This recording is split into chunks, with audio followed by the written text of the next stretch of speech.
కూడి వచ్చిన మీ అందరికీ మన ప్రభువైన క్రీస్తు నామములో ప్రత్యేక వందనాలు తెలియజేస్తున్నాను. అలుపులమైన మనల్ని ప్రేమించి మరొక మారు ఆయన సన్నిధిలో కూర్చొని పెట్టుకుని ఆయన మాటలు వినిపింపజేస్తున్న తండ్రి అయిన దేవునికి ప్రభువైన క్రీస్తు ద్వారా ఇప్పుడు ఎల్లప్పుడూ యుగయుగాలు మహిమ కలుగును గాక. సామెతల గ్రంథము 20 అధ్యాయము 29. సామెతల గ్రంథము 20 అధ్యాయము 29వ వచనం.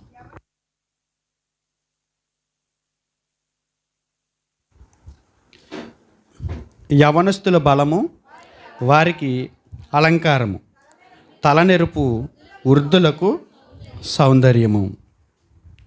యవనస్తుల బలము వారికి అలంకారము, తలనెరుపు వృద్ధులకు సౌందర్యము అని సామెతలు రాసినటువంటి సొలొమోను గారు పరిశుద్ధాత్మ ప్రేరేపణతో చెప్తున్న సంగతి.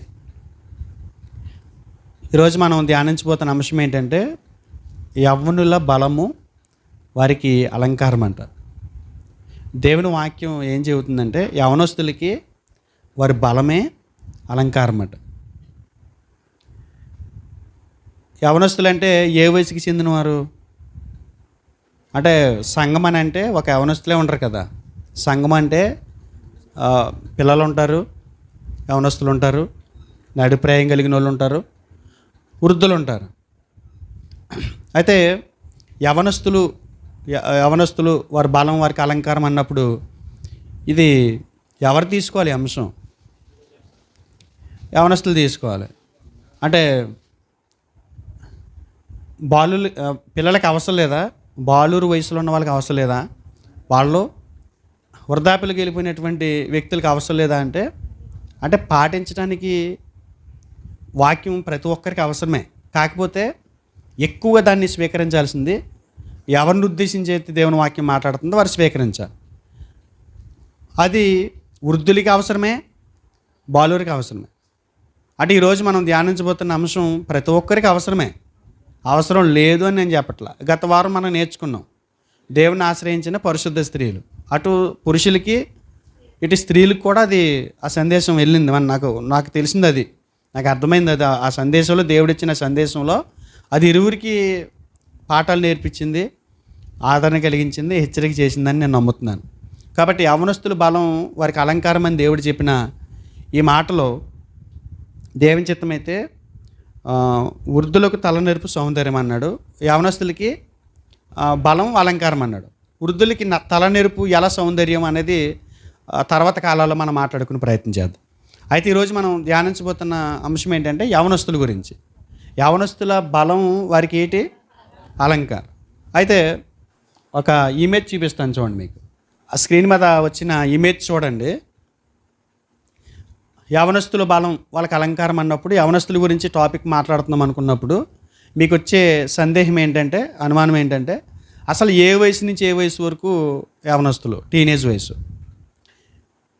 టీనేజ్ ఇయర్ ఎప్పటి నుంచి స్టార్ట్ అవుతుంది అంటే ఇది మనం తీసుకోవడానికి ముందు, వాక్యాన్ని స్వీకరించడానికి ముందు ఇది తీసుకున్నాం అనుకోండి. ఇది తీసుకోవటం ద్వారా ఆ వాక్యాన్ని ఎవరు తీసుకోవాలో పూర్తిగా వాళ్ళకి అర్థమవుతుంది. ఇది నేను రాసింది కాదు, ఇది గ్రెగరీ జాన్ మెండల్ అంటే జీవశాస్త్రవేత్త ఒక ఆయన ఉన్నాడు. అంటే మానవ దేహం మీద పరిశోధనలు చేసినటువంటి ఒక శాస్త్రవేత్త గ్రెగరీ జాన్ మెండల్. ఇది సేమ్ బైబిల్లో కూడా అలాగే చెప్పాడు. దేవుడు చెప్పింది ఎవరైనా కాపీ కొట్టాలి, ఆఖరికి వచ్చి ఫలితం అదే. దేవుడు నిజం మాట్లాడతాడు, ఆ నిజాన్ని నిరూపించుకోవడానికి శాస్త్రవేత్తలు పనిచేయాల్సిన అవసరం ఉంది. ఇక్కడ మీరు జాగ్రత్తగా పరిశీలన చేస్తే 18 వరకు బాల్యంలోకి వస్తుంది. 3వ నెల, 11వ నెల, 5వ సంవత్సరం, 13వ సంవత్సరం, 18వ సంవత్సరం. దీన్ని ఎందుకంటే నేను అలా ఎందుకు చెప్పానంటే 14 నుంచి 18 వరకు ఒక రకమైన ఇయర్స్ ఇచ్చాడు. అది అవగాహన లోపం ఉంటుంది. అక్కడ మనకి ఎన్ని స్టెప్లు కనపడుతున్నాయి?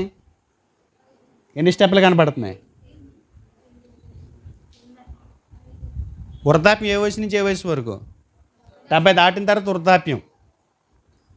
45 నుంచి 65 వరకు నడిప్రాయం. 25 నుంచి 45 వరకు యవనప్రాయం. 14 నుంచి 25 వరకు టీనేజ్. నేను చెప్పాను కదా, టీనేజ్ 25 నుంచి 45 వరకు అని. టీనేజ్లోకి ఆయన ఇచ్చింది అది 25 నుంచి 45 వరకు. అయితే కారణాలు, ఆయన శాస్త్ర ప్రయోగాలన్నీ కూడా తారుమారైనవి అనుకోండి. ఇప్పుడు 70 ఏళ్ళకి కూడా ప్రేమించే వాళ్ళు ఉన్నారు, భార్యని కాకుండా వేరే వాళ్ళని ప్రేమించే వాళ్ళు ఉన్నారు. మొన్న ఒక ఆయన వదిలేసాడు, 70 సంవత్సరాల వయసులో తన భార్యను వదిలేసి వేరొక ఆమెను ప్రేమించి పెళ్లి చేసుకున్నానని వదిలేసాడు. అంటే కాలాలు మారిపోయినాయి కాబట్టి అందుకే అన్నాను నేను, ఈ సందేశం అందరికీ అవసరం అవుతుందని. అయితే ఒక విషయాన్ని మీరు గుర్తుపెట్టుకోండి, టీనేజ్ అంటే పూర్తిగా శాస్త్రపరంగా బైబిల్ పరంగా ఇచ్చిన వయసు ఎంత అంటే 25 నుంచి 45 లోపు, ఈ మధ్యలో అది యవ్వనం అని వాళ్ళు డిక్లరేషన్ చేశారు శాస్త్రవేత్తలు. అంటే ఇవాళ సందేశం పూర్తిగా మనస్ఫూర్తిగా దేవుని మాటలుగా ఈ సందేశాన్ని స్వీకరించాల్సిన వయసు కలిగిన వాళ్ళు ఎవరు? 45 బిలో 20 వరకు వేసుకుందాం, 20 వరకు వేసుకుందాం. అక్కడ దాకా ఎందుకు? యవనస్తులే, యువకులే లవ్ లెటర్లు రాస్తారు అనుకోవడానికి లేదు. మన 7వ తరగతి కుర్రోడు లవ్ లెటర్ రాసి పుస్తకాలు పెట్టేశాడంట, వచ్చిరాని రాతలతోటి. టీవీలో వచ్చింది కదా, అది గొడవ, చాలా ఆశ్చర్యపోయింది లోకం. ఇదటే అమ్మా ఇది. అంటే మనం 18 నుంచి 45 వరకు తీసుకుందామా అమ్మా? 18 నుండి 45 వరకు తీసుకుందామా? యవ్వనం అంటే మాట్లాడట్లేదు, మీకు నోట్లో నాలుగు లేనట్టుంది.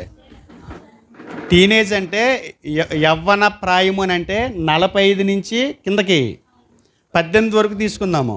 18కి ముందు బాల్యం కింద తీసుకుందాం. అంటే ఈరోజు సందేశం తీసుకోవాల్సిన వయసు ఎక్కడి నుంచి అంటే 18 నుంచి 45 వరకు. 45 వరకు జాగ్రత్తగా ఆలోచిద్దాం. మీలో 40 సంవత్సరాల వయసు వచ్చిన వాళ్ళు ఎవరు అని నేను అడగను, ఎందుకంటే వయసు అడిగితే గొడవ పడుతున్నారంట. కాబట్టి నేను ఏమడుగుతానంటే 45 సంవత్సరాల లోపు ఉన్న వాళ్ళు చేయొత్తండి. మన సంఘంలో చేతులు ఉన్న వాళ్ళే ఎత్తండి, చేతులు లేని వాళ్ళు వద్దు. 45 సంవత్సరాల లోపు మా వయసు అన్నవాళ్ళు చేతులు ఉన్న వాళ్ళు చేయొత్తండి. పైకి నాకు కనపడాలి. 1 2 3 4 5 6 7 8 9 10 11 12 13 14 15 16 17 18 19 20 21 22 23 24 25 26 కనీసం 30 మంది మనకి ఇక్కడ యవన ప్రాయంలోకి వచ్చిన వాళ్ళు ఉన్నారు. ఖచ్చితంగా మీరు అందరి సందేశం తీసుకోవాలి. 70% మంది ఉంటే ఈ అంశం చెబుదాం అనుకున్నాను, లేదని కూడా మార్చేసుకుందాం అనుకున్నాను ఇప్పుడే. ఎందుకంటే సందేశం అనేది సంఘానికి ఉపయోగపడేదే ఉండాలి, పాఠం అనేది సంఘంలో సభ్యులకి ఉపయోగపడేదే ఉండాలి. కాబట్టి దానికి సందర్భాన్ని బట్టి మనం తీసుకోవాల్సిన అవసరం ఉంది. అన్నీ అవసరమే, కానీ సంఘంలో అందరిని ముసలోళ్ళని పెట్టుకుని టీనేజ్ ఇయర్స్ గురించి మాట్లాడమనుకోండి, యవన ప్రాయం గురించి మాట్లాడడానికి ఇంతకు వచ్చింది ఇది అంటారు. సంఘంలో అందరిని యవనస్తులను పెట్టుకుని బాల్యంలో ఉన్న వాళ్ళ గురించి మాట్లాడామనుకోండి, అది ఉపయోగం లేనిది అయిపోద్ది. కాబట్టి ఈరోజు ఈ సందేశం చెప్పడానికి మనం సిద్ధపడదాం. సామెతలు 20:29 మరొకసారి చదువుకుందాం. యవ్వనస్తుల బలము వారికి అలంకారం. దేవుడు రాయించిన మాట ఏంటంటే యవ్వనస్తుల యొక్క బలము వాళ్ళకి అలంకారం అంట. అంటే మన బలాన్ని లోకంలో మన బలాన్ని ప్రదర్శించడానికి కొంతమంది వారి అలంకారాన్ని చూపిస్తారు. అలంకారం అంటే మంచి చక్కగా నువ్వు అలంకరించుకున్నావు అంటే చూపరులకు, కనిపించే వారికి, చూస్తున్న వారికి చక్కగా కనపడాలి అని చెప్పి మనం ఏం చేస్తుంటాం? అలంకరించుకుంటూ ఉంటాం కదా. అలంకరించుకుంటమే కాదు, చర్చికి వచ్చేటప్పుడు మొదలు పెడతాం, మళ్ళీ ఇంటికి వెళ్ళే వరకు ఇళ్ళ తడుముకుంటూనే ఉంటాం. ఎందుకంటే నేను అలంకరించుకుని ఈ అలంకరణ ఎదుటి వాళ్ళకి కనపడుతుందా లేదా అని, ఒంటి మీద ఉన్న అలంకరణ చూపించుకోవడానికి. అయితే దేవుని వాక్యం ఏం చెబుతుందంటే యవనస్తులైన వారితో మాట్లాడుతూ వారి బలమే వారికి అలంకారం అంట. యవనస్తుల బలమే వారికి అలంకారం అంట. జాగ్రత్తగా దీని మీద కొన్ని విషయాలు బైబిల్ నుంచి ఆలోచించే ప్రయత్నం చేద్దాం. బలం అలంకారం ఏంటి? యవనస్తులకి బలం అలంకారం ఏంటి? అలంకారం అంటే చెప్పాను, ఒంటి మీద ధరించుకునేవి, సూపర్లను ఆకర్షించేవి, మన వైపుకి తిప్పుకునేవి అలంకరించుకుంటేనే కదా ఆకర్షించబడేది. ప్రతి వ్యక్తి మన దగ్గరికి ఎలా ఆకర్షితులు అవుతారు? మనం అలంకరించుకున్నప్పుడే, లోకపరంగా. అలాగే యవనస్తులకి దేవుడు ఎలా అలంకరించుకోమని చెప్పాడు? వాళ్ళకి అలంకారం ఏంటి? వాళ్ళ బలమే. యవనస్తులకి అలంకారం ఏంటి? వారి బలమే. వారి బలమే వారికి అలంకారం అంట. అయితే ఈ రోజుల్లో చాలామంది యవనస్తులు తాము బలవంతులము అని చెప్పుకోవడానికి, నిరూపించుకోవడానికి కొన్ని భయంకరమైన పనులు చేస్తున్నారు. దేవుడు వారికి అలంకారం ఏంటి అని అడిగినప్పుడు యవనస్తులకి బలము అని దేవుడు చెప్పాడు. దేవుడు వారికి అలంకారం బలం అని చెప్పినప్పుడు ఆ బలం ఏంటో మనం ఆలోచించాలి. కానీ లోకానికి యవనస్తులు వాళ్ళ అలంకారాన్ని వాళ్ళ బలాన్ని ఎలా చూపించే ప్రయత్నాలు చేస్తున్నారు మనం చూస్తే సోషల్ మీడియాలో చూస్తున్నాము, టెలివిజన్లో చూస్తున్నాము, యూట్యూబ్లో చూస్తున్నాము. భయంకరమైన పరిస్థితులు చూస్తున్నాం. ఒక యవనస్తుడు తన బలాన్ని నేను యవ్వన బలంతో ఉన్నాను, నేను యవనస్తుణ్ణి, నేను బలవంతుణ్ణి అని చెప్పుకోవడానికి ట్రైన్ పక్కన నుంచి సెల్ఫీ తీసుకున్నాడు. సెల్ఫీ తీసుకుంటుంటే అది ఏమైంది? వెనకాల వచ్చి కొట్టేసింది. అవునా కదా? వాళ్ళు ఏం చేస్తున్నారు? మేము బలవంతులము అని నిరూపించుకోవడానికి చేయలేని కార్యాలు చేస్తున్నారు. నిన్న మధ్యాహ్నం మా పాపతో చెప్పు, యవనస్తులు వారు చేస్తున్నటువంటి పనులు కొన్ని పోగిరి శాస్త్రాలు దానికి సంబంధించి ఏదైనా వీడియో కావాలమని అడిగి అని చెప్పే ముందు మొన్న అంటున్నాడు, ఎవరో మనోజ్ అంటున్నాడు, మనం ఏదైనా మాట్లాడుతున్నప్పుడు యాప్స్ తీసుకుంటాయంట. అంటే యాప్స్లో ఆ ఆప్షన్ పెడతాడు. ఏంటంటే మనం ఏదైనా నేను ఫలానా కంపెనీ బ్రాండెడ్ వాడతాను అని 1-2 సార్లు మాట్లాడామనుకోండి, మరి మన సెల్ ఆన్ చేయగానే ఫ్లిప్కార్ట్లో కానీ లేకపోతే యూట్యూబ్లో కానీ దానికి సంబంధించిన అన్నీ మనకు ముందుకు వచ్చేస్తుంటాయి. ఏంటి ఇది ఇప్పుడే అనుకున్నాను, ఇది వచ్చిందేంటి? మన సౌమ్యత మాట్లాడుతూ చెప్పులు తీసుకుందాం అనుకుంటున్నాను అన్నాను. అయ్యో వచ్చేస్తున్నాయి నాకు ఫ్లిప్కార్ట్లో. ఇదేంటి ఆశ్చర్యంగా ఉంది ఇది అనుకుంటున్నాను. కానీ యాప్లో ఆ ఆప్షన్ పెడతాడు. అలాగే నేను మా పాపతో మాట్లాడుతున్నప్పుడు యవనస్తులు వెగిలి చేష్టలని మాట్లాడుతున్నప్పుడు ఒక వీడియో వచ్చింది, తమిళనాడులో జరిగిన సంఘటన. ఒక కుర్రోడు ఏం చేశాడంటే, అప్పటికి వరదలు వచ్చి తమిళనాడు అంతా మునిగిపోయి భయంకరంగా ఉంది. అక్కడ యవనస్తులు ఏలకొలం ఆడుకుంటూ, రే నువ్వు నిజంగా మగాడివైతే, నువ్వు నిజంగా యవనస్తుడివి అయితే నీ బలమేంటో చూపించాలి, ఈ వంతుని మంచి నువ్వు నదిలో కొరకాలని. ఒక వ్యక్తి స్టిక్తో సెల్ఫీ తీస్తున్నాడు, వీడియో తీస్తున్నాడు, అందులోంచి డైరెక్ట్గా నదిలో కురికేసాడు. అక్కడితో సీన్ కట్. టీవీ నైన్ బాగా చెప్తాడు కదా, ఆడికి సాగుకి పెళ్ళికి సంబంధం లేదు, ఆడికి వ్యూస్ కావాలి, వాడు ఇంకా విస్తరింపబడాలి, కాబట్టి ఆడు సావా బతికి ఇవన్నీ అవసరం లేదు. సీన్ కట్ చేస్తే ఆ వ్యక్తి కనపడలేదని చెప్తున్నాడు. అది విస్తారంగా పొంగిపోతుంది గోదావరి. అసలు దానికి ఫ్లోటింగ్ ఎలా ఉందంటే, ఒక 2 లారీలు బరువు టన్నున్న రాడుని అక్కడ పాడేసిన ఎత్తుకెళ్ళి అవతల పాడేస్తుంది. అంత ఫ్లోయింగ్లో తన బలాన్ని ప్రదర్శించుకునే ప్రయత్నంలో ఒక యవనస్తుడు డైరెక్ట్గా ఏదో ఆత్మహత్య చేసుకోవడానికి ఉరికినట్టు ఉరికేసాడు. కొట్టుకుపోయాడు, మళ్ళీ కనపడలేదు, ఎక్కడికో సముద్రంలో కలిసిపోయాడు. ఇలాగా కొంతమంది మేము బలవంతులు అనిపించుకోవడానికి ప్రేమికులు మార్చేస్తుంటారు. అంటే ఎక్కువ మంది ఆడపిల్లలను పాడు చేస్తాడు గొప్పోడు, ఎక్కువ మంది యవనస్తుల్ని పాడు చేస్తే ఆమె గొప్పది. అంటే అలా బలాన్ని ప్రదర్శించుకునే ప్రయత్నంలో వాళ్ళు జీవిత విలువలు మర్చిపోయి ఏదో స్టెప్ల కింద మార్చుకుంటూ వెళ్ళిపోతారు. అయ్యబాబు ఆడు ఏంటనుకుంటున్నావు, మూడోది ఈవిడి, వీళ్ళు ఎవరు మూడోది అంటే ఆడేంటి గ్రేట్. వాడి బలం ఏంటంటే అమ్మాయిలు మార్చేయటం, ఆమె బలం ఏంటంటే ఆమె యవ్వన బలం ఏంటంటే అబ్బాయిలు మార్చేసుకుంటూ వెళ్ళిపోవడం. అని మార్చుకుంటూ వెళ్ళిపోయాడు అంటే ఒకరితో ఉండొచ్చండి అని మీరు మళ్ళీ చండాలపు లాజిక్ లాక్కండి. నేను అంటున్నాను, ఒకవేళ అలాంటి పనులు చేసే వాళ్ళకి చెప్తున్నాను. అంటే ఒకరితో ఉండొచ్చు అనమాట, మార్చొద్దు అంటున్నాడు అంటే ఒకరితో ఉండొచ్చు అనమాట, ఒకరిని ఎంపిక చేసుకోవచ్చు అని చెత్త లాజికల్ మాట్లాడితే దేవుడు మీ చెత్త తుడిచేస్తాడు. నేను ఆ కోణంలో చెప్పలేదు. కొంతమంది ఏం చేస్తున్నారంటే, రే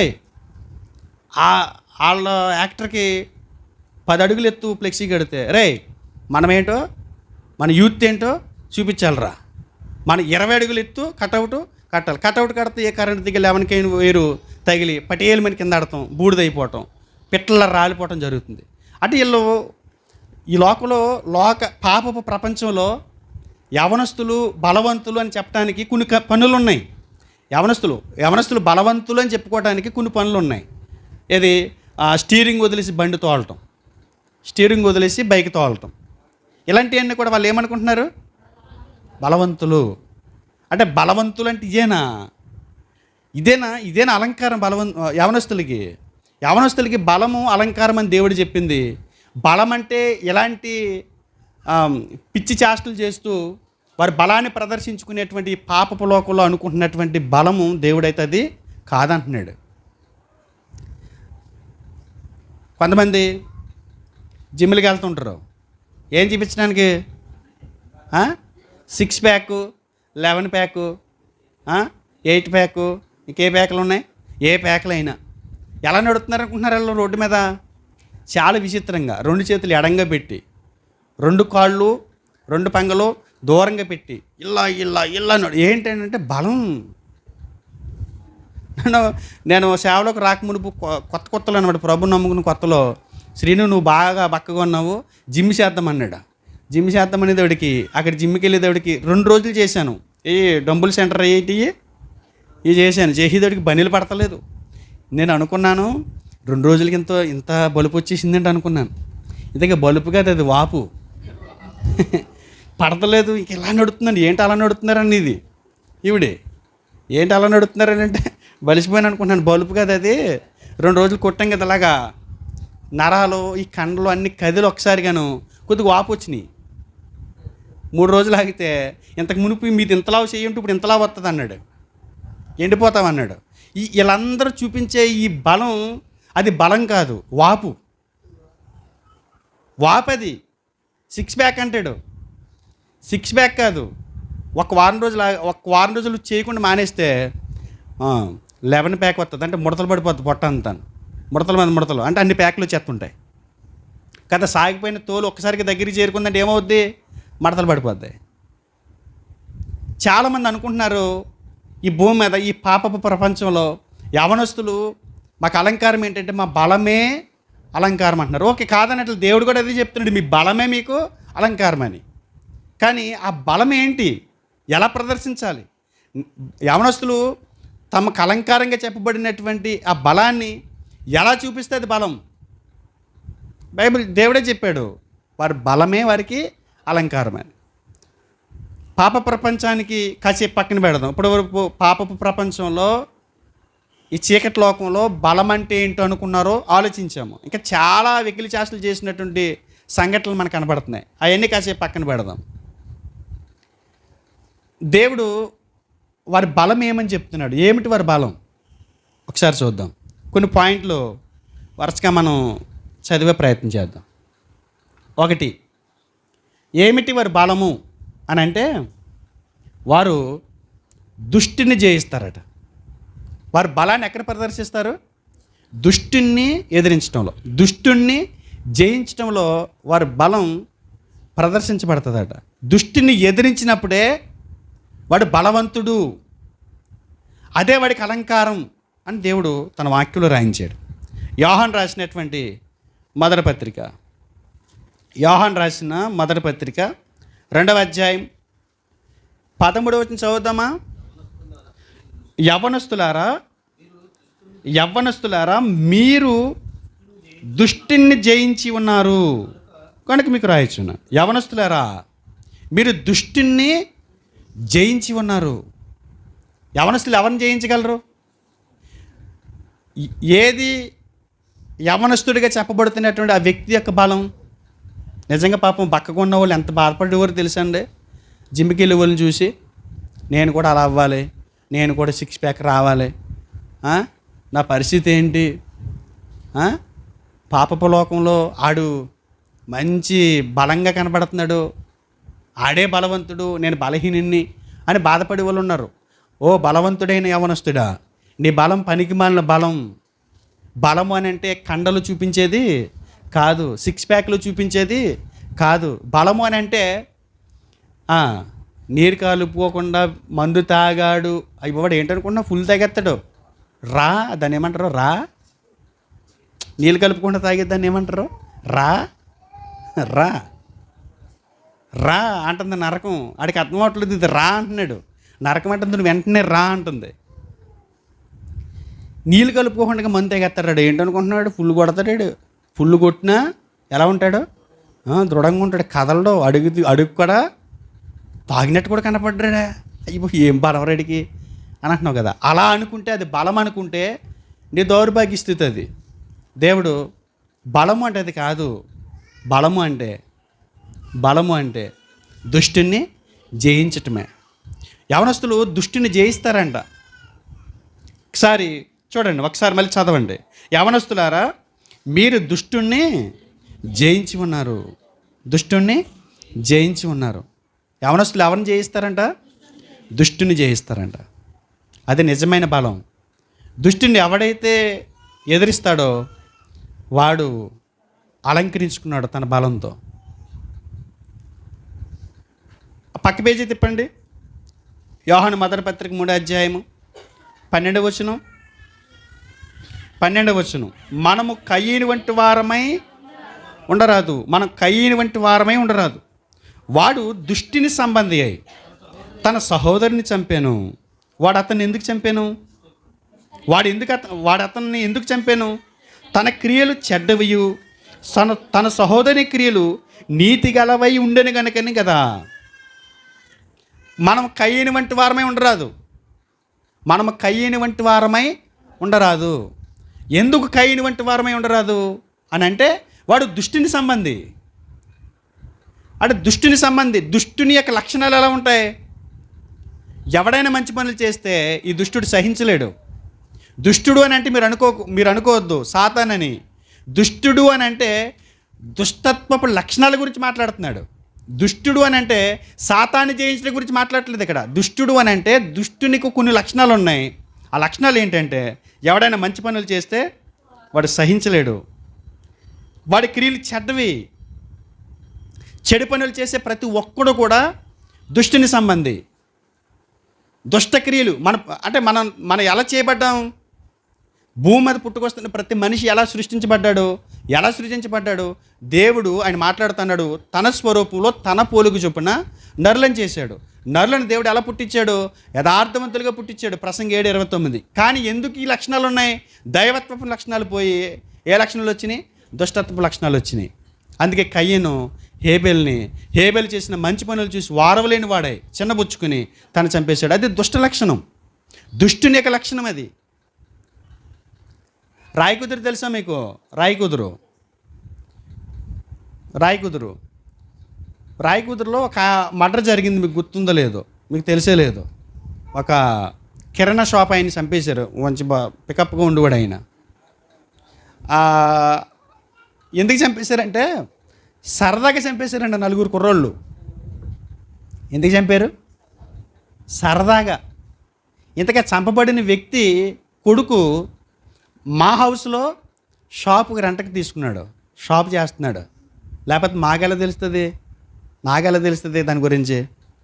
ఎందుకు చంపారనంటే, నైట్లు ఆయన కటకటాలు ఉండేది. షాప్కి డోర్లు వేసిన కటకటాల నుంచి ఇచ్చేవాడు. సరుకు ఏదైనా నైట్ అర్ధరాత్రి వెళ్ళినా కుర్రోళ్ళు తాగి వెళ్ళి ఏదో అడిగారు, ఇవ్వనా? లేదు, షాపులో లేవు అమ్మా, 1 గంటకి లేపి అడిగితే ఎలా ఇస్తామని చెప్పి అంటే 4 కుర్రోళ్ళు అలా అనుకున్నారంటే, రే సరదాకి నేసేతవరా అన్నారు. ఏంటి నువ్వేయగలవా? రే నువ్వేయగలవా అని మాట పెరిగి దుష్టుడు వారిలోకి ప్రవేశించి నైట్ మనకి 12ంటికైతే ఇవ్వడా, 1 గంటకైతే ఇవ్వడా అని వీళ్ళు దుష్టుడు వారిలోకి ప్రవేశించి ఆ లక్షణం అతన్ని మర్డర్ చేసేలా చేసేసింది. వాళ్ళ జీవితం పాడైపోయింది. దుష్ట లక్షణాలు అంటే ఏంటి?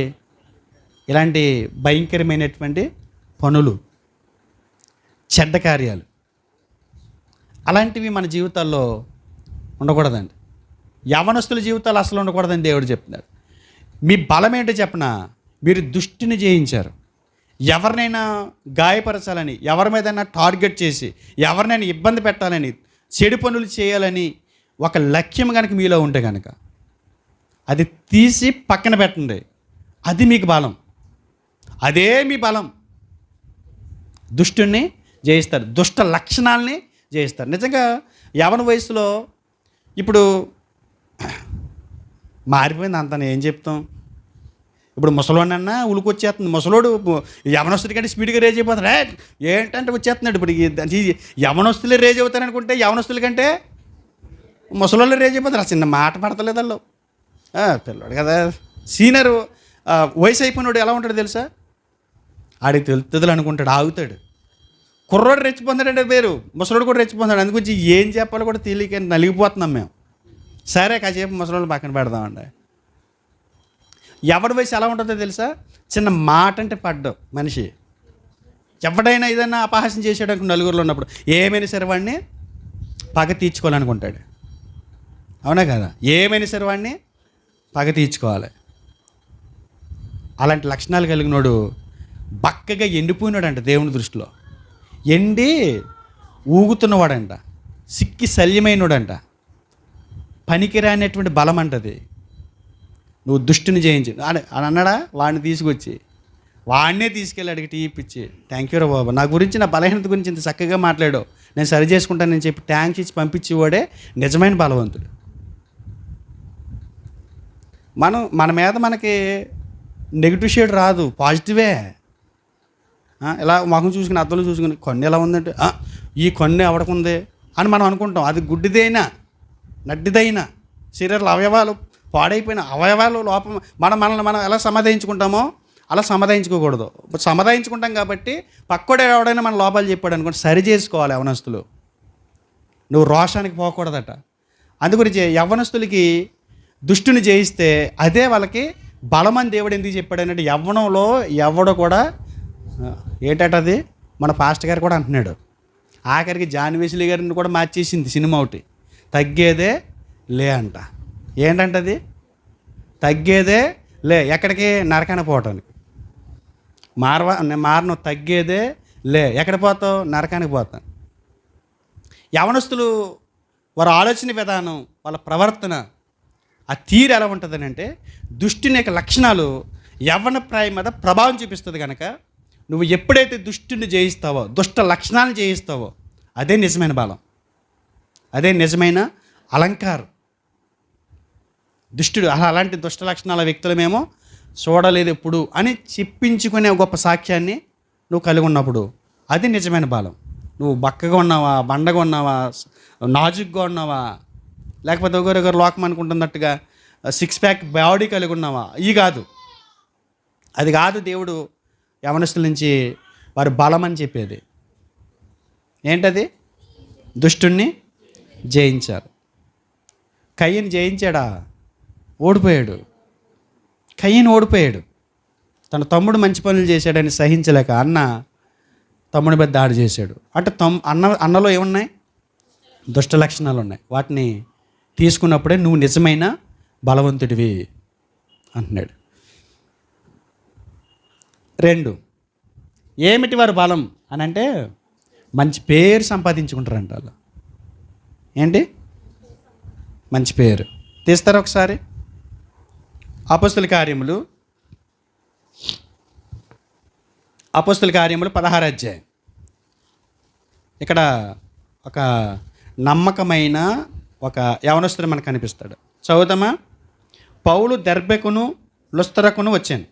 అక్కడ తిమోతి అని ఒకడు శిష్యుడు ఉండాను. అతడు విశ్వసించిన ఒక యూదురాలి కుమారుడు. అతని తండ్రి గ్రీసు దేశస్థుడు.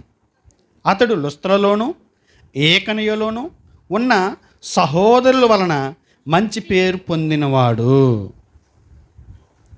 అతడు తనతో కూడా బయలుదేరి రావాలనని పౌలు కోరి, అతని తండ్రి గ్రీసు దేశస్థుడని ఆ ప్రదేశంలో యూదులు కందరికి తెలియని గనక వారిని బట్టి అతన్ని తీసుకుని సున్నతి చేయించాను. ఇప్పుడు మనం తీసుకోవాల్సింది, సున్నతి ఎందుకు చేయించాడు?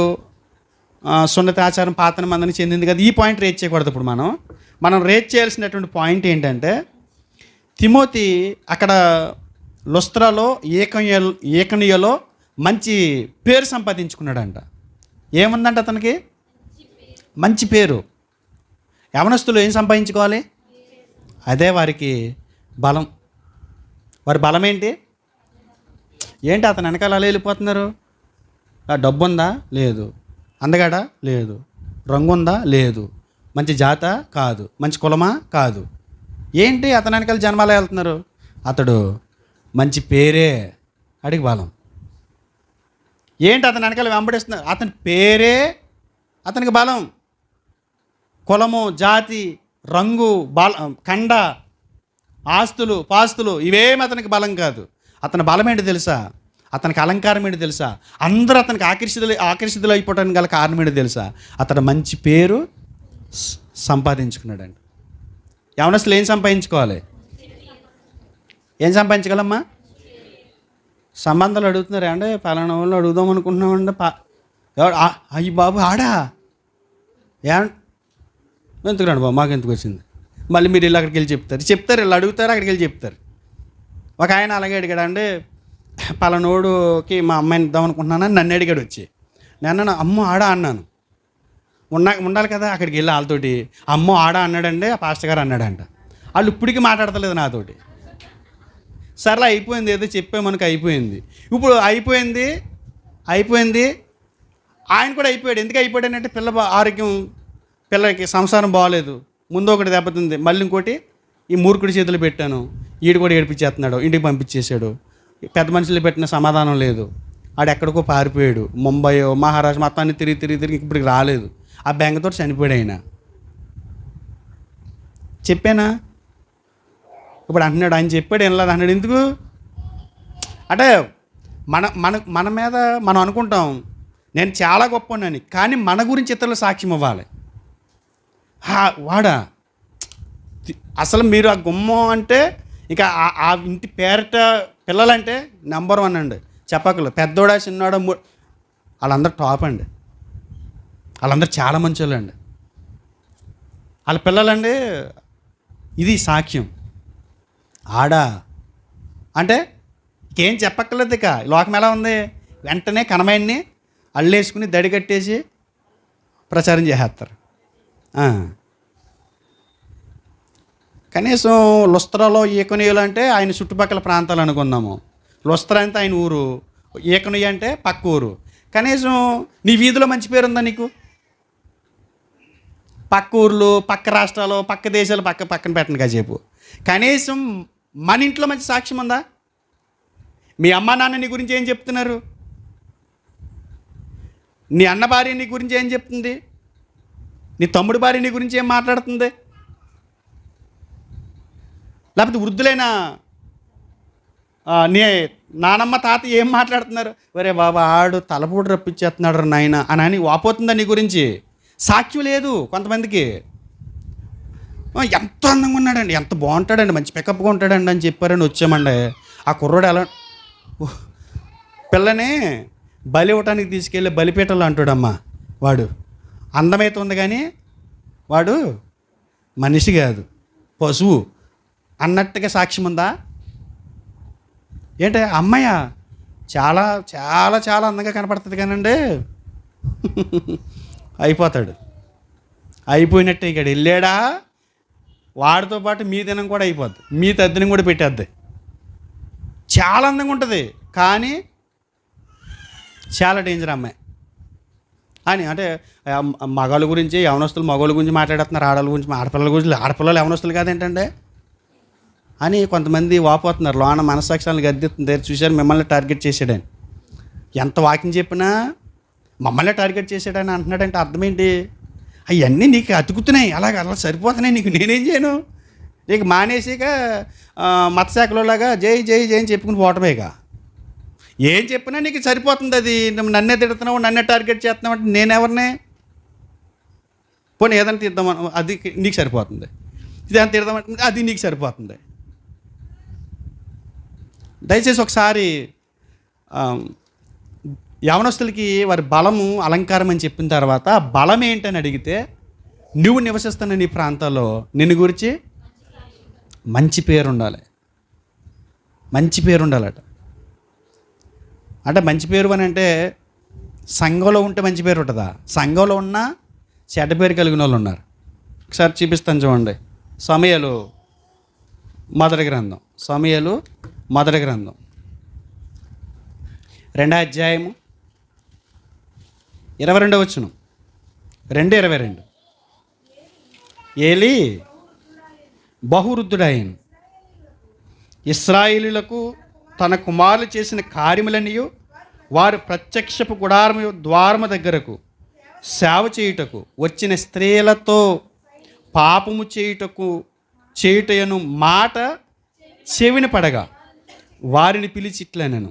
ఏం చేస్తున్నారంటే వీళ్ళు సన్నిధికి వచ్చిన వాళ్ళని, సంఘానికి వచ్చిన వాళ్ళు ఎలా చూస్తున్నారంటే వీళ్ళు పాపపు మోహపు చూపుతో చూస్తున్నారంట. సంఘానికి వచ్చిన వాళ్ళ విషయంలో కూడా సంఘానికి దేవుని ఆత్మచేత నింపబడి దేవుని ఆరాధించి మన బ్రతుకులను దిద్దుకోవడానికి రావాలి.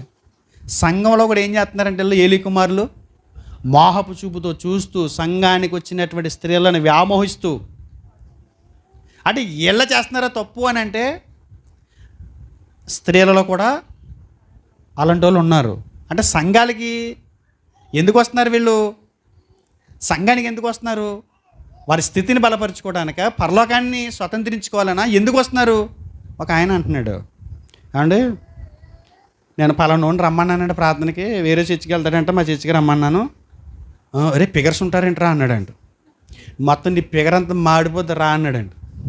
పెద్ద ఫిగర్ ఉంటుంది అక్కడ, వాకింగ్ చెప్తాడు, ఆ ఫిగరు నీ ఫిగర్ని మార్చేస్తుంది, ఆ ఫిగరు ఒకసారి చూడు అన్నాడంట. ఓ బాబు అలాంటి దగ్గర నేను రానన్నాడంట. ఎవరు కావాలంట వాడికి? ఎవరు కావాలంట? ఫిగర్స్ కోసం వస్తున్నాడంట. నేను ఈ మాట మాట్లాడుతున్నాను, దాన్ని క్షమించాలి. ఇలాంటి దౌర్భాగ్యులు సంఘంలోకి ఉండటం చాలా చింతించాల్సిన విషయం. ఏలి బెంగ పట్టుకుని చచ్చిపోయాడు, బెంగతోటే చచ్చిపోయాడు ఆయన. అంటే దైవ సేవకుల పిల్లలు కూడా ఎలా తయారయ్యారు? హైదరాబాద్లో ఉన్నాడు ఒక ఆయన, పెద్ద సంఘమైంది. ఎంతది? పెద్దది, ఆసియా ఖండంలోనే పెద్దది అని ప్రచారం చేస్తున్నాడు. జూమ్ యాప్లో తన కొడుకులు యవనస్తులైన పిల్లలతో వ్యవహరించే విధానం ఆ మూర్ఖుడు చూడలేదు. చూసే ఉంటాడు. ఆయనకంట ఒక అమ్మాయి ప్రార్థన వినపమని పైన వస్తూ ఉంటాయి కదా, ప్రార్థన వినపాలి ఎవరికైనా చెప్పండి. మరి ఈయన దగ్గర కూర్చుని అన్ని ప్రతి ఓడి ప్రార్థన చదువుతాడు, ప్రార్థన వినపాలి చదివి ఈయన ప్రార్థన చేస్తాడు. మరి ప్రార్థన పరుడు, సూటు బూట్లు వేసి తిరగటానికి నీకు సమయం సరిపోవట్లేదు.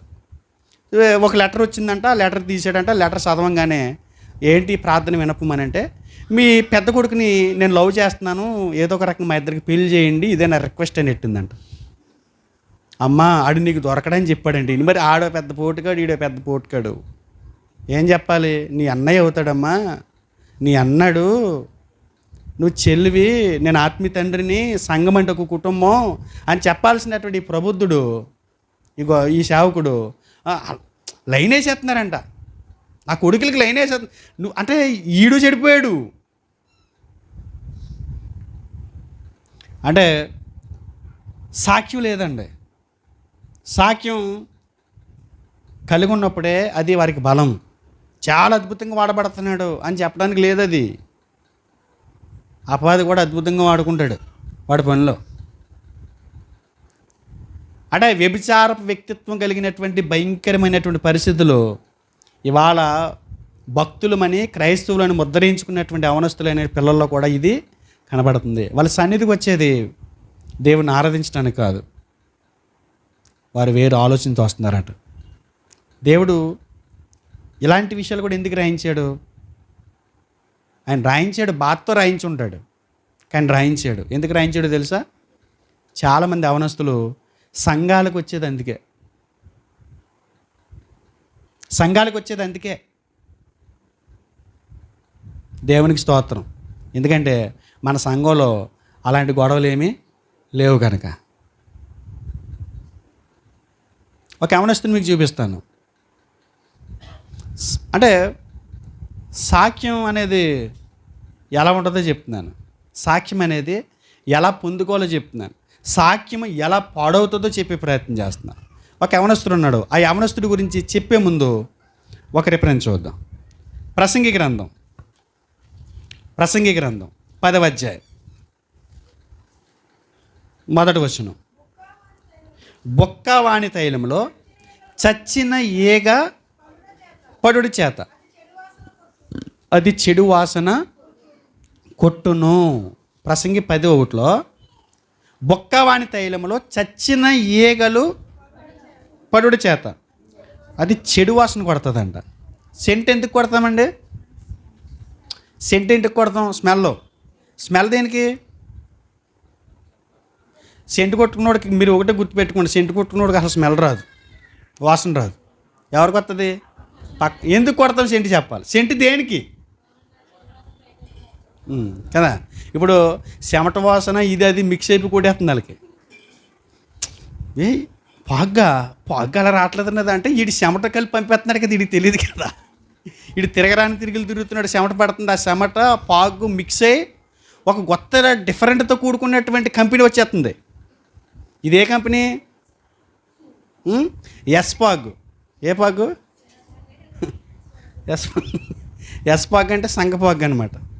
సంఖలో స్మెల్లో ఇది కలిపి వచ్చేదనమాట. అంటే స్మెల్ ఎదుటి వాళ్ళని ఆకర్షించుకోవడానికి, స్మెల్ అనేది ఎదుటి వాళ్ళు ఆకర్షితులు అవ్వటానికి. అదే స్మెల్ ఒక చెడు కంపుతో కూడుకుని వెళ్ళింది అనుకోండి, నువ్వు ఆకర్షించుకోకపోగా నీకు చాలామంది దూరం అయిపోయే అవకాశం ఉంది. అదే చెప్తున్నాడు. బొక్కవాని తైలం అంటే అత్తరులో చచ్చిపోయిన ఈగలు పడ్డాయి అనుకోండి, అత్తరు మంచిగానే వాసన వస్తుంది. చచ్చిపోయిన ఈగలు ఎందులో పడితే బాబా ఏంటి ఇది అత్తరే. వీళ్ళు ఏం చేస్తారంటే కొంతమంది, మన గణేష్ అక్కడ చూశాడంట, తాగేంటి మళ్ళీ అందులో వేసేసారంట. ఎవరో సగం తాగింది మరలేనే ఎవరో వెళ్తారు చూశారండి. ఎవరు బాబు చెప్పకుండా వాళ్ళ జీవితం పాడైపోతున్నాను అంటే, మీరు తాగేస్తారండి, నేను తాగాను కానీ చెప్పకుండా వాళ్ళ వ్యాపారం పోతుంది. కొంతమంది ఏం చేస్తాడు, టీ అండిలో పెడతాడు, అందులో ఏమైనా పడతాను, గోవాలో తీసేలా పడేస్తాడు చూడకుండా, అది అంటాడు. ఈ టీ మీద టీ కొద్ది చిక్కగా ఉంటుంది. ఎందుకంటే ఆ ఈగ వెళ్ళిన 1 or 2 ఏళ్ళు అంటుకుని ఉన్న మురుకు అందులో దిగుతుంది, కొద్ది చిక్కపడుతుంది కదా. తాగుతావు నువ్వు, ఏమన్నా పడితే అందులో తాగుతావా? ఈగ పడితే తాగుతావా? తాగవు. అలాగే ఇక్కడ దేవుడు ఏం చెప్తున్నాడు అంటే, బొక్కవాణి తైలం అని అంటే క్రైస్తవుడిగా నీ జీవితం పరిమళం వెదజల్లాలి, సువాసనతో కూడుకున్న జీవితం నీ ప్రాంతాల్లో వెదజాలి. ఇప్పుడు మన రోడ్డు అంటే వెళ్తున్నాం అనుకోండి, సంపంగి పూలు వచ్చేదేవుడికి ఎంత గొప్పడని ఏం చేస్తాడు, ఇలా చూస్తాడు. రోడ్డు అంటే వెళ్ళిపోయి టక్కుమని తిరుగుతాడు. లేదు ఎందుకని, ఇక్కడ సంపంగి ఉంది, ఇలా ఎత్తుక్కుంటాడు. అలాగే మంచి ఫారిన్ పెర్ఫ్యూమ్ కొట్టామనుకోండి, టక్కుమని ఎక్కడది అంట ఆకర్షితులు అవుతారు. అలాగే మనం మంచి పేరు అనేది ఒక సువాసనతో పోల్చాడు దేవుడు. అలాంటి సువాసనతో కూడుకున్న సాక్షి జీవితంలో ఈగ పడింది అనుకో, ఏంటి ఈగ అంటే ఏంటి చెప్పాడు చూడండి. ఈగ అంటే ఏంటో, కొంచెము బుద్ధిహీనత త్రాసులో ఉంచిన ఎడల జ్ఞానమును ఘనతను తేలగొట్టును. ఏంటి? జ్ఞానమును ఘనతను ఏం చేస్తుంది? తేలగొడుతుందంట.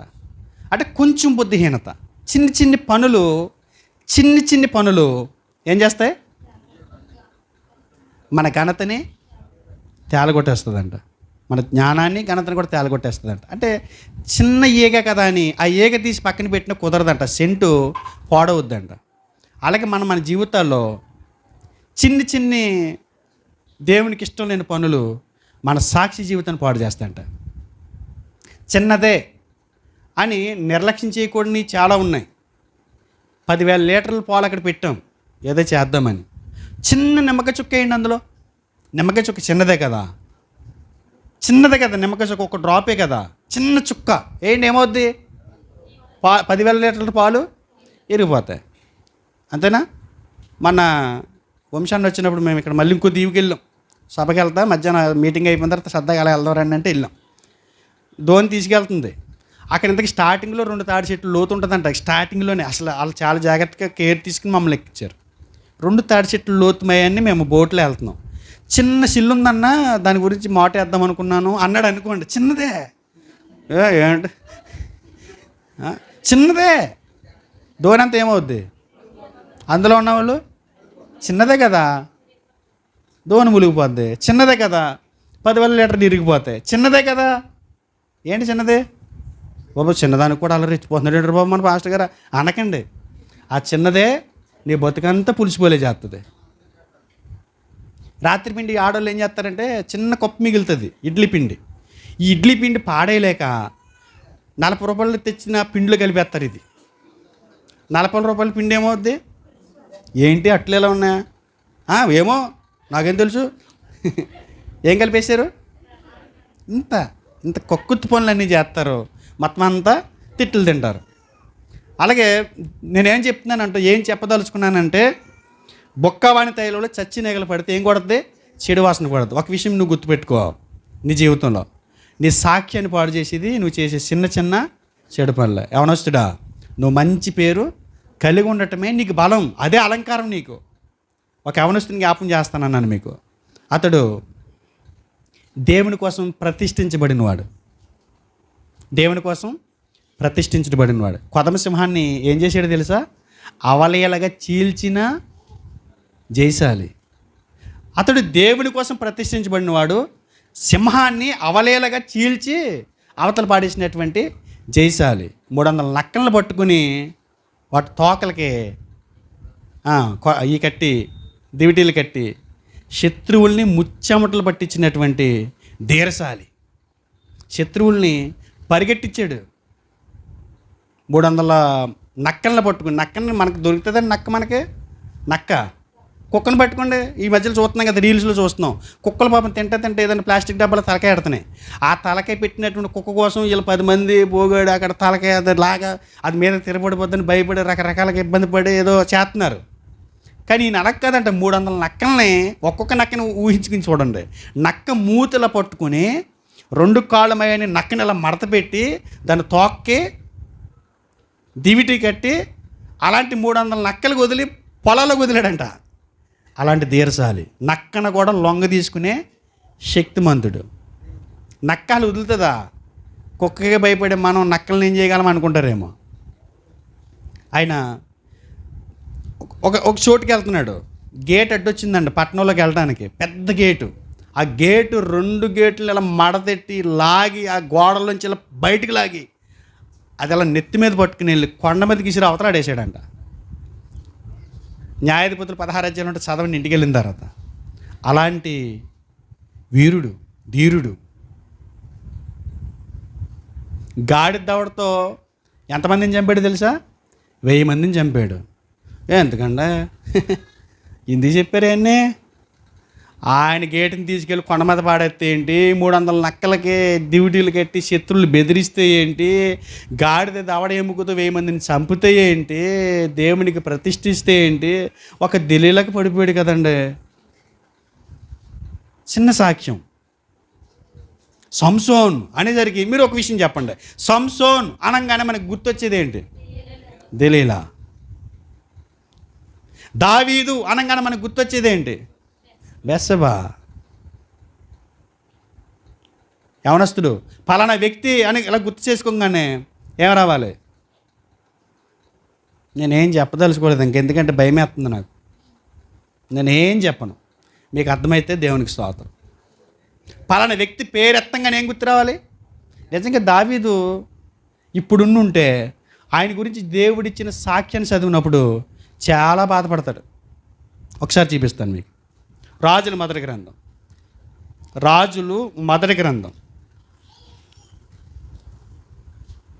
15వ అధ్యాయం 3వ వచనం చదువుతామా? అతడు తన తండ్రి పూర్వం అనుసరించిన పాప మార్గములన్నిటిలో నడిచాను. తన పితరుడైన దావీదు హృదయము తన దేవుడైన యెహోవా ఎడల యథార్థముగా ఉన్నట్లు అతని హృదయము యథార్థముగా ఉండలేదు.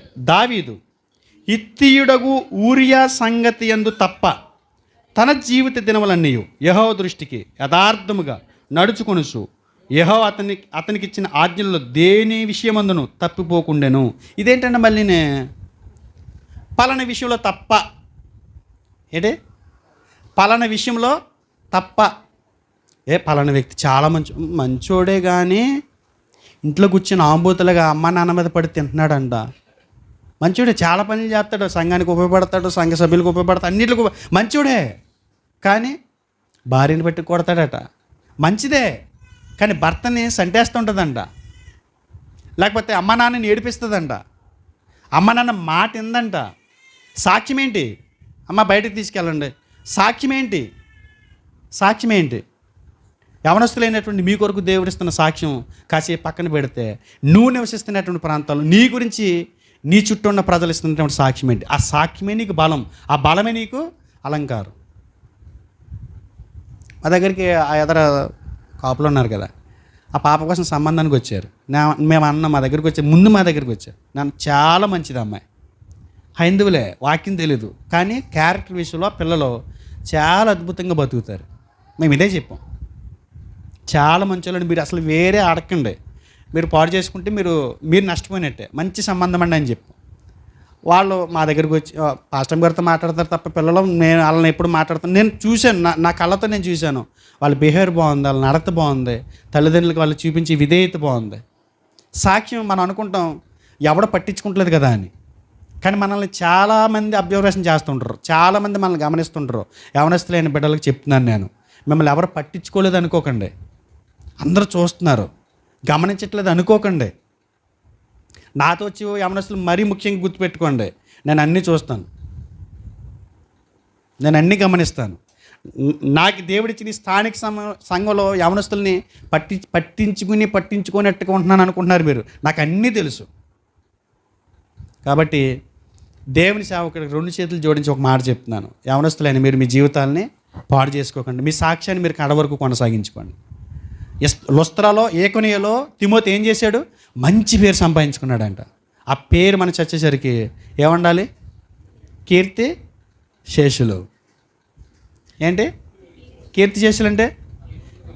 కీర్తిని చచ్చేటప్పటికి, మంచి పేరుని చచ్చేటప్పటికి సంపాదించుకున్నాడు ఈ వ్యక్తి అని అర్థం.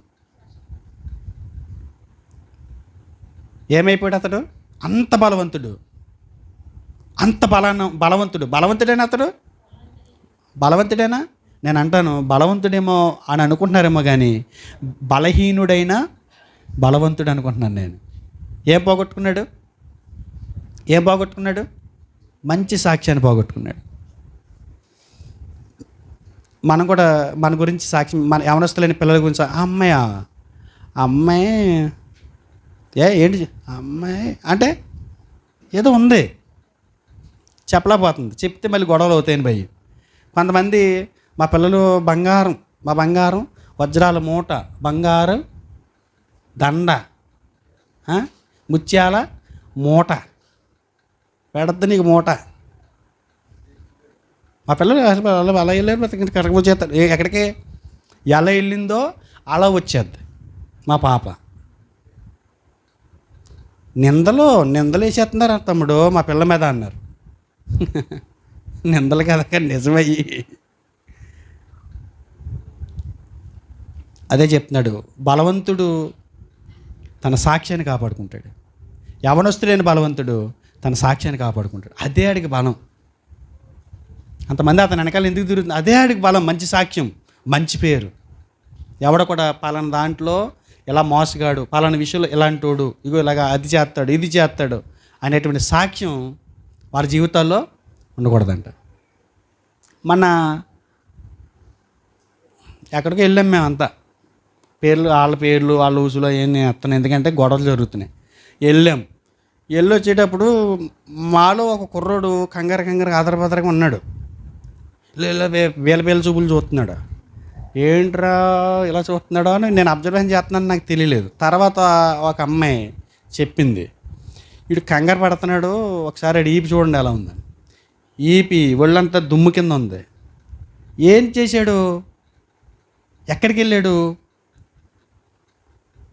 అంటే ఎక్కడికో వెళ్ళి చేయకూడనటువంటి కార్యం చేసి తప్పించుకుని వచ్చాడు. ఎవరి కాలంలో పడ్డాడు, అడిగి అదిరిపోతున్నాడు, బెదిరిపోతున్నాడు.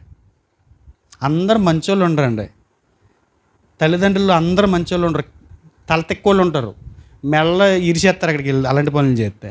లేనిపోని రిసికిలు కదా అయ్యి. నువ్వు ఎలాంటాడు, ఆడు అలాంటి తలతెక్కలోడు అనుకోండి, ఏం చేస్తాడు? ఇలాంటి నీచమైనటువంటి పనులు చేసి సాక్యాన్ని పాడు చేసుకోకూడదు. ఇవాళ ఎవరు అంటున్నాడు, పిల్లలు సెల్ ఫోన్లో లాక్ ఏంటో మీకు తెలుసా? మీ పిల్లలు మీ లాక్ ఏంటో తెలుసు, సెల్ ఫోన్ లాక్ ఏంటో తెలుసు. ఎందుకు తెలీదు? ఎందుకు లాక్? ఎందుకు తాళం వేస్తున్నారు దానికి చెప్పాలి. బంగారం ఉందనుకోండి బీరువాకి తాళం వేస్తాం, విలువైన వస్తువులు ఉన్నాయనుకో ఇంటికి తాళం వేస్తాం. మరి దేనికి తాళం? సీక్రెట్స్. సీక్రెట్స్కి ఏమేస్తారు? లాక్కేస్తారంట. సరే, దేవుడు మిమ్మల్ని దీవించును గాక. Amen, amen. చెప్పట్లేదు ఆమెన్. 45 సంవత్సరాల లోపు వాళ్ళందరూ, వారికి బలం ఏంటంటే వాళ్ళు దుష్టుని జయిస్తారు, వారు మంచి పేరు కలిగి వాళ్ళ ప్రాంతాల్లో బ్రతుకుతారు. ఇది దేవుని మాట, ఇది దేవుని మాట, నా మాట కాదు. తర్వాత యవనస్తులు, తిమోతికి రాసిన మొదటి పత్రిక 4వ అధ్యాయం. తిమోతికి రాసిన మొదటి పత్రిక 4వ అధ్యాయం 11, 12 అమ్మా.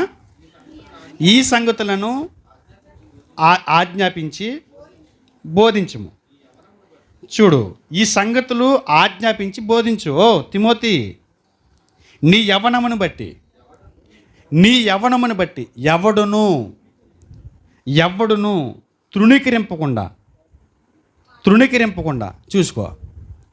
నీ యవ్వనాన్ని బట్టి ఎవడు కూడా నిన్ను తృణీకరింపకుండా చూసుకో. అంటే యవ్వనాన్ని బట్టి తృణీకరించే పరిస్థితులు ఎందుకు వస్తున్నాయి అంటే, యవ్వన ప్రాయం తృణీకరించే పనులు చేయించే వయసు అన్నమాట.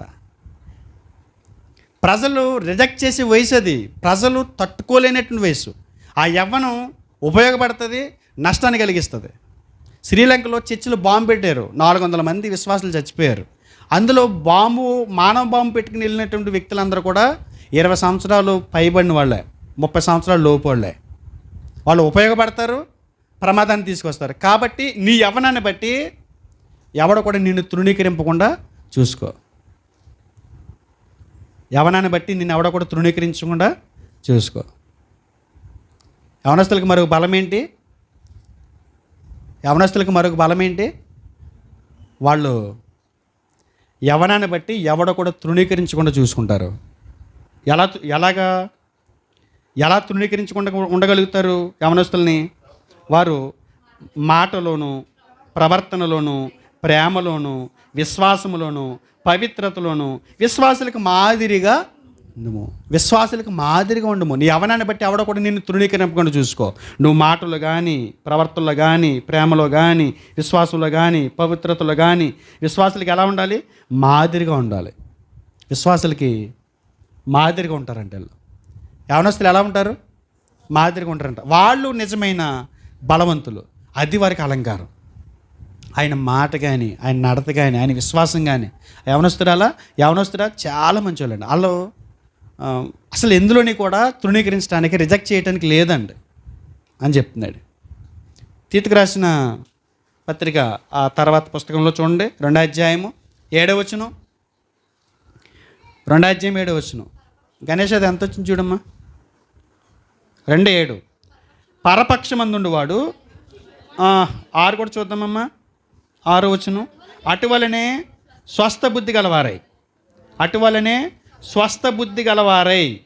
స్వస్థ అంటే ఏంటి అంటే? స్వస్థ అంటే ఏంటి తెలీదా? తెలుగు బైబిల్లో చూస్తున్నాను నేను.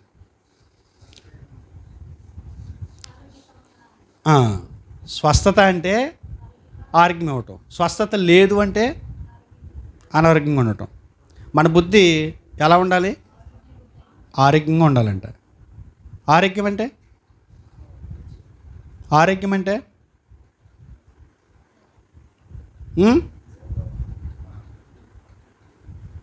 అంటే సందర్భాన్ని బట్టి మారుతుంది. ఇక్కడ పౌలు గారు మాత్రం చెప్పింది స్వస్థ బుద్ధి అంటే నికరమైన బుద్ధి, ఆరోగ్యకరమైన బుద్ధి.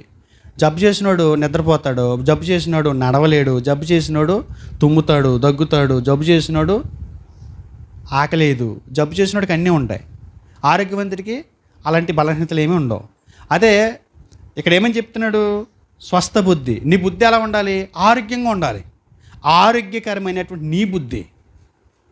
అసలు ఎందులోని కూడా బలహీనత ఉండకూడదు నీ బుద్ధిలో ఏ సంగతులు కూడా నీకు బలహీనత ఉండకూడదు. యవనస్తులారా, మీరు స్వస్థ బుద్ధి కలిగి ఉండాలని ఈ యవనస్తుడు మరొక యవనస్తుని హెచ్చరించమని చెప్తున్నాడు.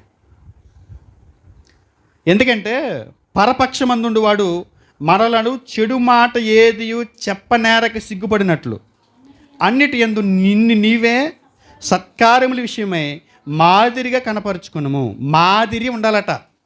పరపక్షమందుండువాడు మన విషయంలో చెడ్డ మాటదేది పలకకుండా.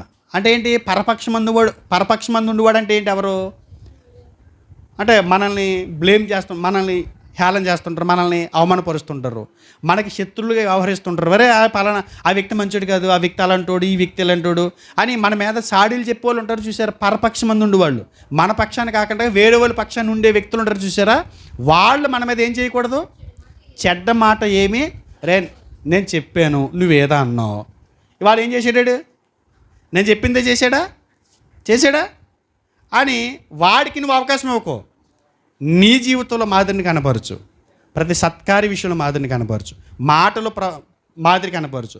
పవిత్రతలో మాదిరి కనపరచు. మాటలో మాదిరి కనపరచు. విశ్వాసములో మాదిరి కనపరచు. ఏం మాదిరి? అన్ని విషయాల మాదిరి. అర్థమవుతుందా? అర్థమై కంగారు పడుతున్నారు. నాకు తెలిసి కంగారు పడుతున్నారు అనిపిస్తుంది. నాకు సెవెంత్ సెన్స్ పని చేస్తుంది. కొంతమంది బాధపడుతున్నారు. వదిలేస్తే మేము మా పని ఏదో పని చేసుకుంటాం కదా అన్నట్టు. ఉదాహరణకి ప్రేమలో మాదిరి ఉంచమన్నాడు కదా. ప్రేమ అంటే దేవుడు చెప్పిన ప్రేమ వేరు. ఇక్కడ ప్రేమ అగాపే ప్రేమ గురించి మాట్లాడాడు. శరీరంతో తీర్చుకునే ప్రేమ కాదు ఇది. భార్య భర్తల మధ్య ఉండే ప్రేమ ఇది కాదు. స్నేహితుల మధ్య ఉండే ప్రేమ ఇది కాదు. ఇక్కడ ప్రేమ అనేది దైవికమైన ప్రేమ గురించి మాట్లాడారు. ప్రేమలో మాదిరిగా ఉండమన్నాడు కదా అని చెప్పేసి కొంతమంది వాళ్ళ హృదయంలో ప్రేమ అని పేరు చెప్పి చాలా మందికి చోటిస్తున్నారు. చాలా కుర్చీలు వేసేస్తున్నారు. వాళ్ళు కనపడిన వాళ్ళందరికీ కుర్చీలు వేసేస్తున్నారు గుండెల్లో. మొత్తం మన అలాగే వంశీ గారిని నన్ను మా అందరిని దాని మీద సోఫా మీద కూర్చో బడేళ్ళు కింద పడిపోయింది. కూర్చున్న అలా సతికిలు పడిపోయాం. ఈ విషయం ఏంటంటే వంశాన్ని అలా లేచారు, ఇంకొక ఆయన వచ్చి దగ్గర అలా సతికిలు పడిపోయినాయి. కుర్చీలు ఎక్కువ వేయకూడదు, ఇరిగిపోతాయి. నీకు ఒక రాణి ఇచ్చాడు కదా దేవుడు, పెళ్ళని పేరెట్టి, ఆ రాణికే కుర్చీ వేయి అంటున్నాడు. ప్రేమలు ఎలా ఉండాలి? మాదిరి. ప్రేమ అంటే ఏంటి? కోరికలు తీర్చుకునేది ప్రేమ కాదు.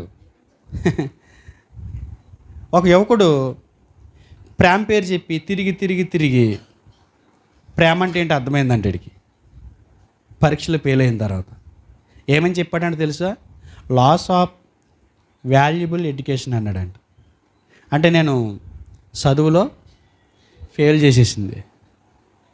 మరొకరేమో రాత్రంతా స్టార్టింగ్ చేసి నిద్ర లేక నీరసం వచ్చాక వాడికి అర్థమైందంట లాస్ ఆఫ్ వాల్యుబుల్ ఎనర్జీ. ఒక కుర్రోడికి అనుమానం వచ్చిందంట, మళ్ళీ ఎవరు నా పేరు ఏమని ఫీడ్ చేసుకుందని, ఏమని సరే చూడాలి ఏమని ఫీడ్ చేసుకుందని వెళ్ళాడంట. షాక్ అంట. టైం పాస్ 20 అని ఎట్టుకుందంట. ఏంటి? టైం పాస్ 20 అంటే వీడి కింద 19 మంది ఉన్నారు. మీకు ఇప్పుడు అర్థమై ఉంటుంది. టైం పాస్ 20-20 మ్యాచ్ లాగా అనుకుంటున్నారేమో. 20-20 మ్యాచ్ అని అంతే, 20 ఓవర్ల మ్యాచ్లు, యువతలు 20 అవతల 20, 20-20. ఆ అమ్మాయి ఏం రాసుకుందంటే టైం పాస్ 20 అంటే ఏంటి అర్థం? 19 మందిని మింగేశాను, ఈడు 20. దినకంత్రి యవన స్త్రీలు, దినకంత్రి మగపిల్లలు ఎంతోమంది ఉన్నారు. అన్నీ వాడుకుంటారు వాళ్ళు. నీ అందాన్ని చూసో, నీ ఒంట్లో ఉన్న కండని చూసి అనుకుంటావు. నువ్వేం కాదు, నీ జేబులో ఉన్న పాకెట్ మనీ చూసి. ఎవరైనా మాదిరి కనపరుచుకోవాలి. ప్రేమ అంటే అది కాదు. ప్రేమ అంటే వీళ్ళకి ఎలా అర్థమైంది? ఇంకొక అమ్మాయి, నాకు తెలిసిన అమ్మాయి, చెప్తే వినలేదు. అమ్మ నాన్న చెప్తే వినలేదు, తాతయ్యలు చెప్తే వినలేదు. అసలు ఏంటనుకుంటున్నావు? మీకు అదే తెలుసు వాడి గురించి. ఎవరి గురించి? ప్రేమించినవాడి గురించి. అదే తెలుసు మీకు. ఏంటనుకుంటున్నావు? ప్రాణం ఇచ్చేస్తాడు అంత. తర్వాత అర్థమైంది. పెళ్లి చేసుకున్న తర్వాత ఆరోగ్యం పాడైంది. హాస్పిటల్ దగ్గర అర్థమైంది, నేను లాస్ ఆఫ్ మై లైఫ్, నా జీవితాన్ని పాడు చేసుకున్నాను. ఆరోగ్యం ఉంటే గడప తక్కువ, ఆరోగ్యం లేకపోతే అట్నుంచి అట్టే సమాధికి పో. కాపురం చేయాలంటే నువ్వు ఆరోగ్యవంతురాలుగా ఉండాలి. జీవితాన్ని నువ్వు నిర్వీర్యం చేసుకుంటున్నావు. ఇలాగా ఎవరిని పడతాను, ఎవరు ఎక్కడ పడతాను ఇలా చూసి ఆకర్షితులైపోయి నీ జీవితాన్ని మాదిరిని కోల్పోయి ఇష్టానుసారంగా బ్రతకడానికి దేవుడు అనుమతి ఇవ్వట్లా. ఏం పోగొట్టుకుంది? తన జీవితాన్ని పోగొట్టుకున్నానని ఏడుస్తుంది. మాదిరి మనం ఎలా ఉండాలి? ఇద్దరు మాదిరిగా ఉంటారంట. ఒకడు చెడిపోయినోడు, ఒకడు మంచిగా బతుకున్నాడు. ఇద్దరు మాదిరిగా ఉంటారంట. ఒక్క ఆమె నష్టపోయినది, ఇంకొక ఆమె లాభపడింది. నష్టపోయిన వాళ్ళు ఏం నేర్పుతున్నారు? మాలా మీరు అనకండి, మీ జీవితాలు పాడు చేసుకోకండి. ప్రేమ ప్రేమ ప్రేమ అని పనికి మళ్ళీ సవట్లే వెనకాల తిరిగి మీ జీవితాల్ని నిర్వీర్యం చేసుకోకండి. అమ్మ నాన్న చెప్పిన వాళ్ళని చేసుకోండి అని చెప్తుంది. బాగుండి ఆమె అంటుంది, తల్లిదండ్రులు చూపించిన సంబంధం చాలా గొప్పదని చెబుతుంది. అయితే గొప్ప విషయం ఏంటంటే కొంతమంది ప్రేమించినా కూడా బాగా చూసుకుంటారండి. అంటే ప్రేమించి ఆల్రెడీ అంటే ఎక్కువ శాతం 100కి 99.99% వరకు మంచిగా చూడట్లేదంట. వాళ్ళు సర్వేలో తేలింది. ఆ 5% చూసుకునే వాళ్ళు ఉన్నారండి. అందరిని నేను అంటలా, అందరిని నేనేం నిందించి దూషించి ప్రయత్నం చేయట్లా. నా మాటలు కాదు, ఈ దేవుడి మాటలే. చూస్తారు అక్కడ ఆడపోతారు, వాళ్ళు బాగున్నారు కదా. ఇక నరేష్ సౌమ్య ప్రేమించి పెళ్లి చేసుకున్నారు, వాళ్ళు బాగున్నారు. దివ్య గణేష్ ప్రేమించి పెళ్లి చేసుకున్నారు, బాగున్నారు. వెంకటలక్ష్మి బాలకిషోర్ ప్రేమించి అందరు ప్రేమ పెళ్ళిళ్ళే. ఇంకెవరన్నా పెళ్లి చేసుకున్నాక ప్రేమ ఇంకా బాగుంటుంది కదా. అది నిజమైన ప్రేమ. ఒకసారి మొదటి నుంచి చూద్దాం. చాలా సంగతులు ఉన్నాయి, వాటికి చాలు. మొదటి పేజీ నుంచి పెట్టమ్మా. యవ్వనుల బలము వాళ్ళకి అలంకారం. ఏంటి ఆ బలం? దుష్టుని జయిస్తారు, అదే బలం. వారు మంచి పేరు సంపాదించుకుంటారు, అదే వారికి బలం. విశ్వాసులకి మాదిరిగా ఉంటారు. విశ్వాసులకే కాదు, లోకంలో ఉన్న చాలామందికి వాళ్ళు ఎలా ఉంటారు? మాదిరిగా ఉంటారు. దేవుడు మన నుంచి కోరుకునేది అదే. మనం యవనస్తులు ఖచ్చితంగా ఈ మాటలో దృష్టిని పెట్టాలి అండి, దృష్టిని పెట్టాలి. ఆలోచించండి. యవనస్తులు ఎవరు తగిలితే చెప్పండి, బలపరచండి, ప్రార్థన చేద్దాం. బలహీనలు ఉంటే, బలమైన వాళ్ళు ఉంటే కనుక మరింత బలపరచమని ప్రార్థన చేద్దాం. ఓకేనా? ఇక్కడ వరకు కంప్లీట్ చేద్దాం. దేవుని చిత్తమైతే మరికొన్ని సంగతులు వచ్చే వారం మనం ఆలోచించే ప్రయత్నం చేద్దాం. ప్రార్థన చేసుకుందాం.